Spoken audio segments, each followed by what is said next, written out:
नमस्कार। न्यूज के चौधरी में आप सबका स्वागत है। मैं वीरेंद्र चौधरी एक बार फिर से आपके सामने हाजिर हूं एक नए सवाल के साथ। सवाल यह है, क्या हरियाणा में विनेश फोगट और बजरंग पुनिया कांग्रेस की जीत पक्की करेंगे? आइए इसी सवाल पर देखते हैं न्यूज के चौधरी। सबसे पहले हम आपसे ये बताना चाहेंगे कि आज विनेश फोगट और बजरंग पुनिया ने औपचारिक रूप में कांग्रेस ज्वाइन कर लिया है। हालांकि यदि आप देखेंगे कि फोगट और पुनिया राहुल गांधी से मिले थे और वो फोटो हेडलाइन बना था और तभी से ये लग रहा था कि ये दोनों कांग्रेस ज्वाइन करेंगे। और आज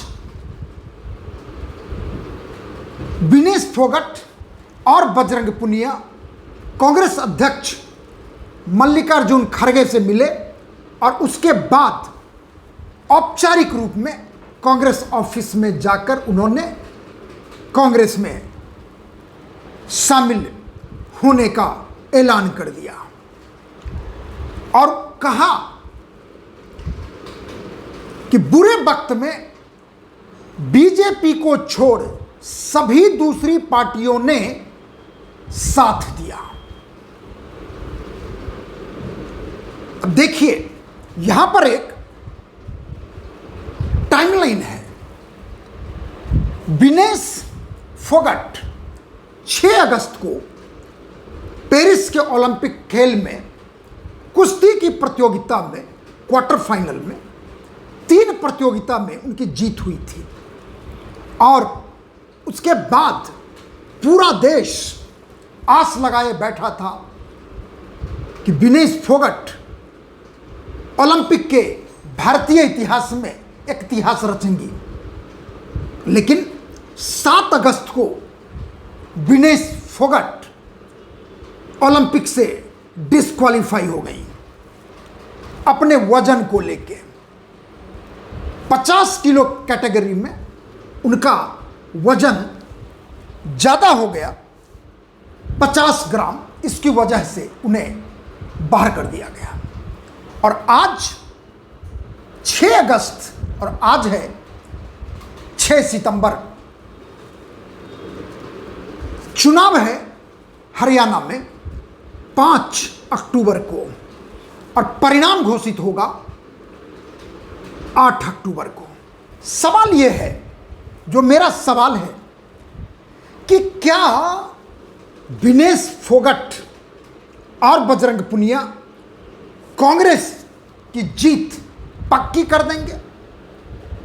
इस प्रश्न को समझने के लिए हमें कुछ जातिगत आंकड़ों को समझना होगा।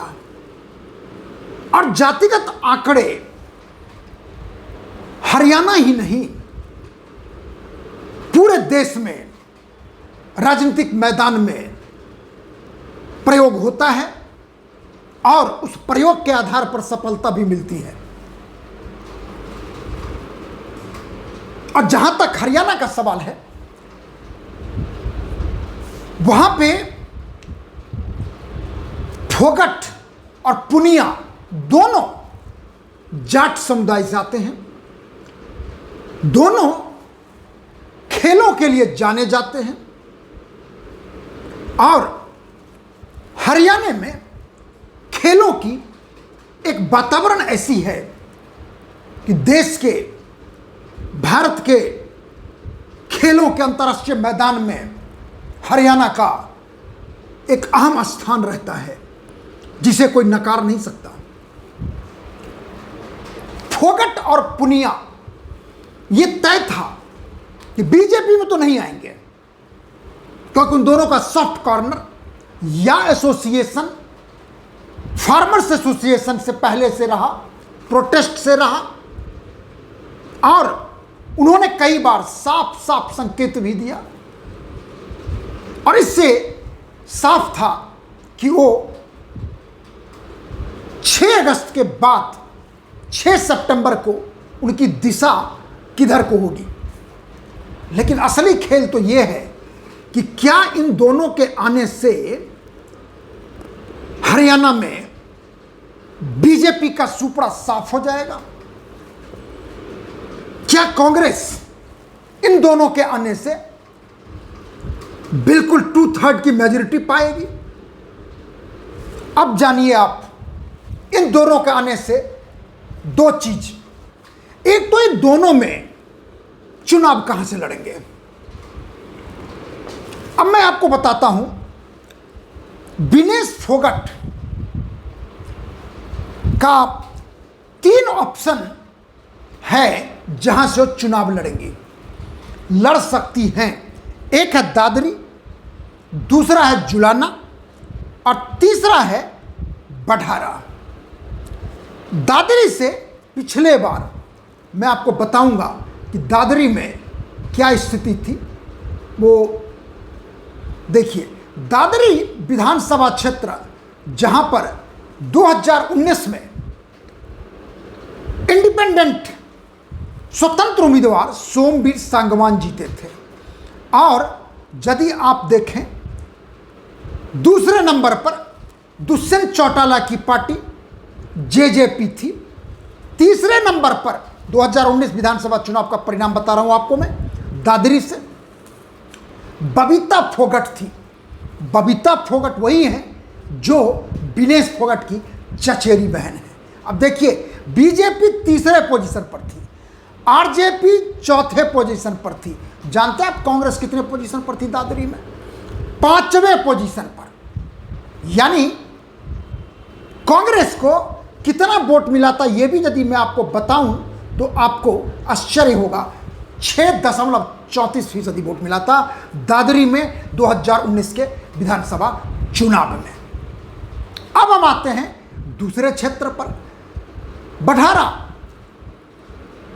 बढ़ारा विधानसभा क्षेत्र जहां से सिटिंग एमएलए हैं, मैं आपको बताऊं, नैना सिंह चौटाला। नैना सिंह चौटाला है जेजेपी के एमएलए और दुष्यंत चौटाला की मां है। निश्चित है कि वहां से विनेश फोगाट चुनाव नहीं लड़ेंगे क्योंकि विनेश और बजरंगी दोनों जाट हैं। अब बचा कौन सा क्षेत्र? जुलाना। अब देखिए, जुलाना एक ऐसा क्षेत्र है जहां पर अमरजीत ढांडा जो जेजेपी के हैं 2019 में विधानसभा चुनाव जीते थे। अब सवाल है कि जुलाना को लगभग तय माना जा रहा है कि विनेश फोगाट वहां से चुनाव लड़ेंगे और जुलाना विधानसभा क्षेत्र में ही विनेश फोगाट का ससुराल भी है। यह तो हुआ विनेश फोगाट के बारे में जो जुलाना से चुनाव लड़ना तय है। जाट डोमिनेटेड कॉन्स्टिट्यूएंसी है। लेकिन एक ध्यान देने की बात है कि ऑलरेडी जेजेपी का वहां पर एक सिटिंग एमएलए है। जाट के बारे में बाद में बताऊंगा कि उनका डेमोग्राफी क्या कहता है हरियाणा के चुनाव में। अब देखिए, बजरंग पुनिया। बजरंग पुनिया चुनाव लड़ना चाहते हैं जहां से, वो मैं आपको बताता हूं। बजरंग पुनिया चुनाव लड़ना चाहते हैं बादली विधानसभा क्षेत्र से।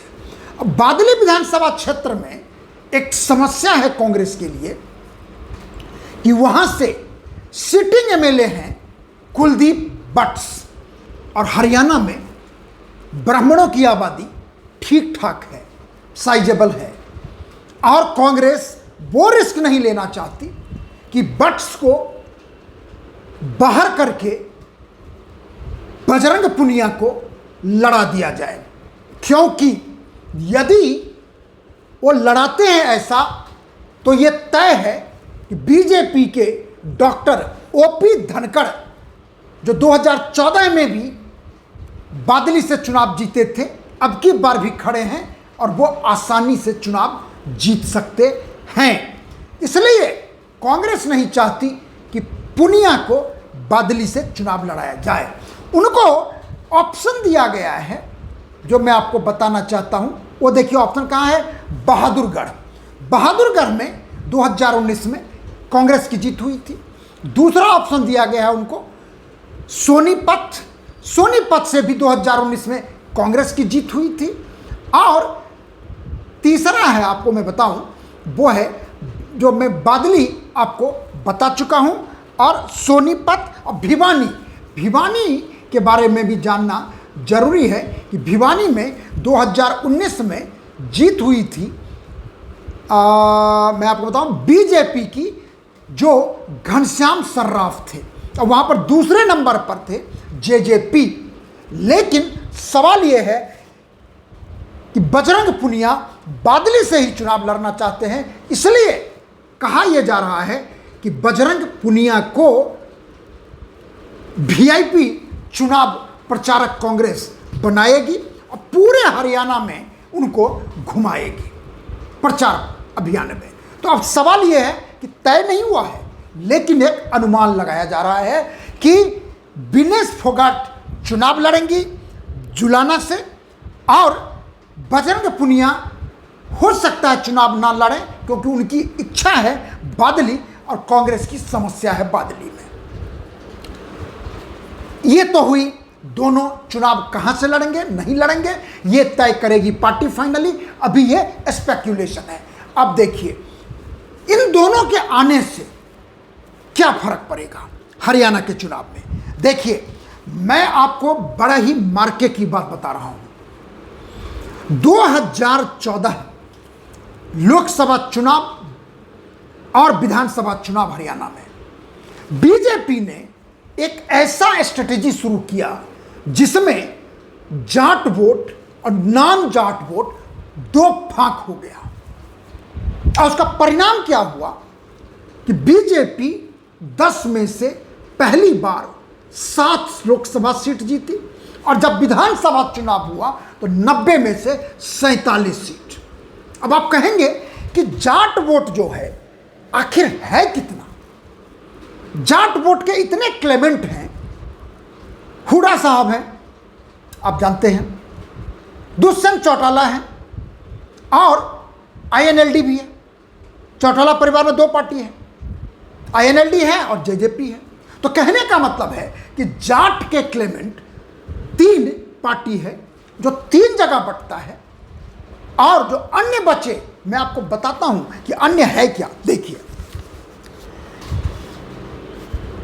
हरियाणा में एक अनुमान है कि 100% में से जाति डेमोग्राफी में से 22% जाट है और 7% मुसलमान है।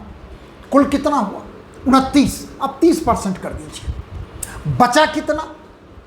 70%। अब 70% में देखेंगे तो कौन बचता है जिसमें, अब देखिए एक डेटा और बताना चाहेंगे आपको कि हरियाणा में कुल मिला के 35% ओबीसी है।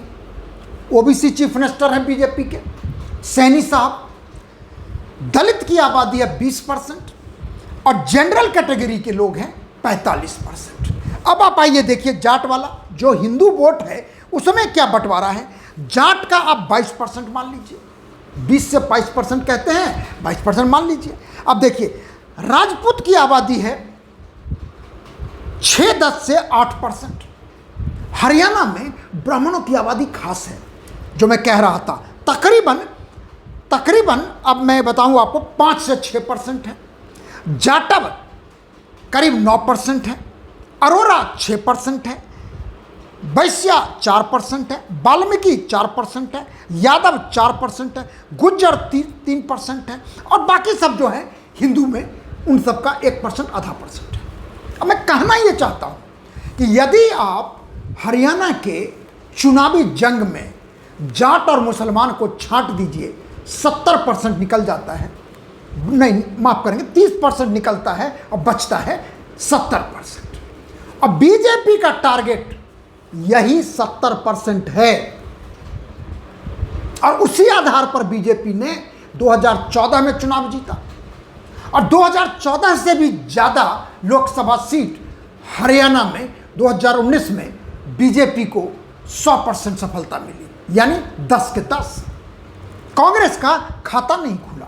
और जब विधानसभा का चुनाव हुआ, हालांकि बीजेपी की सीटें घटी, लेकिन जेजेपी के साथ मिलकर उन्होंने सरकार चलाया।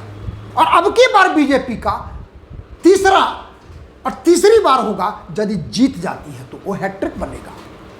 लेकिन मनोहर लाल खट्टर तकरीबन 10 वर्ष चीफ मिनिस्टर रहे, जबकि वो न जाट हैं न वो दूसरे ऐसे प्रोमिनेंट कास्ट के हैं, लेकिन उनके नेतृत्व में बीजेपी की जीत हुई। और जब खट्टर साहब को हटाया गया तो देखिए किसको बनाया गया, सैनी को। सैनी ओबीसी जात से आते हैं, नायब सिंह सैनी। अब सीधा इशारा क्या है, देखिए सीधा इशारा है ओबीसी। और एक और मैं आपको बताता हूं, शायद आपको कहीं पर यह जानकारी होगी या नहीं होगी, कि हरियाणा के राजनीति में यदि आप अध्ययन करेंगे, चूंकि मैं नंबर के बारे में देखता रहता हूं, बरसों से चुनावी एक अभिरुचि है। हरियाणा में जाटों के साथ न दलित जाना चाहता है न ही ब्राह्मण। ध्यान दीजिएगा, हमेशा से यह हुआ है कि जाट के साथ न दलित जाना पसंद करता है और ना ही ब्राह्मण। अब देखेंगे कि कांग्रेस में भी अभी भी 2 फांक है, जाट बनाम दलित में। और वो फेस कौन है, हुड्डा साहब जाट के फेस हुए और कुमारी शैलजा दलित की फेस है। आज भी आप सुनते होंगे कि शैलजा भी यदि कांग्रेस जीतती है तो मुख्यमंत्री बनना चाहती हैं। क्यों? क्योंकि उनको पता है कि दलित समाज से हैं और दलित समाज का हरियाणा में तकरीबन 20% वोट हैं। और इसलिए चूंकि जाट का कांग्रेस पार्टी में बहुत ज़्यादा प्रभाव है, खासकर हुड्डा परिवार का, और उनको खास करके आपको ध्यान देना होगा कि ये फोगट और पुनिया को लाने के लिए सबसे ज़्यादा यदि किसी ने जोर लगाया है तो हुड्डा साहब हैं, हुड्डा साहब का परिवार है। आपने दीपिंदर हुड्डा को देखा होगा, एयरपोर्ट पर पहुंच गए थे फोगट को रिसीव करने के लिए, अब वहां पर पुनिया भी थे। तो कहने का मतलब है वो चाहते हैं कि जाट का कंसोलिडेशन हो, न कि और का हो। और यही कारण है कि हुड्डा साहब चाहते हैं कि आपसे समझौता ना हो, जबकि राहुल गांधी चाहते हैं कि आपसे समझौता हो।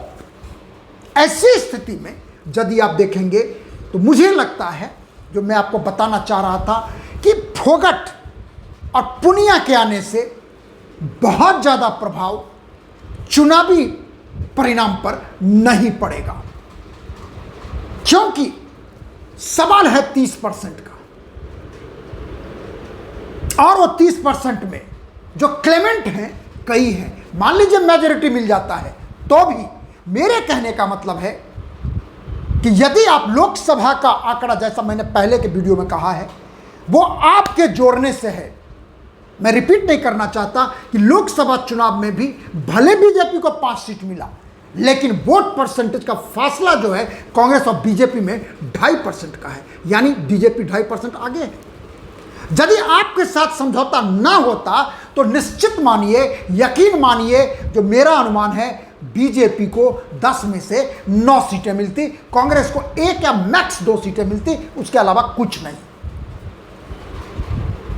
तो इसलिए मेरा मानना है कि फोगट और पुनिया कांग्रेस को जीत दिलाएंगे या जीत पक्की करेंगे, हमें इस पर संदेह है। चूंकि मेरा आंकड़ा यही कहता है, डेमोग्राफी का आंकड़ा यही कहता है, चुनावी आंकड़ा यही कहता है, चाहे 2019 का आंकड़ा हो, चाहे वो डेमोग्राफी आंकड़ा हो, कि इन दोनों के चुनाव लड़ने से भी, कांग्रेस में आने से भी, चूंकि बीजेपी का वो वोट टारगेट वोट नहीं है, वो कांग्रेस अपना जाट वोट को रिकॉन्सोलिडेट करना चाह रही है, हुड्डा साहब के नाम से, चाहे मान लीजिए विनेश के नाम से, चाहे बजरंग के नाम से। इसलिए मैं वन लाइनर मेरा यही है कि विनेश फोगट और बजरंग पुनिया कांग्रेस की जीत पक्की नहीं कर पाएंगे। वैसे चुनाव है, यह तो मेरा अनुमान है, होगा क्या उसके लिए हमें इंतज़ार करना होगा अक्टूबर 5 का। अब परिणाम के लिए अक्टूबर 8 का हम देखेंगे कि ये दोनों के आने से कितना प्रभाव पड़ा कांग्रेस के जीत या हार पे।